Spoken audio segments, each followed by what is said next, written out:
গত 16 বছর দেখেছি এই ব্যানার ধরার জন্য 6টা মানুষ খুঁজে পাওয়া যায় নাই। আজকে আপনাদের ব্যানারের পিছনে শত শত মানুষ এসে দাঁড়ায়।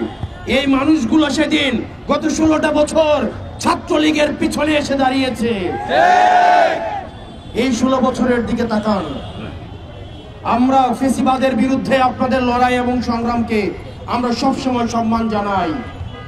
একই সাথে সাথে আপনাদেরকে মনে করিয়ে দিতে চাই, এই বাংলাদেশে আবার যারা ছাত্রলীগ হয়ে উঠতে চাইবে, যারা শিক্ষার্থীদের বিপক্ষে অবস্থান নিবে, তাদের পরিণতি ঠিক ছাত্রলীগের মতোই হবে।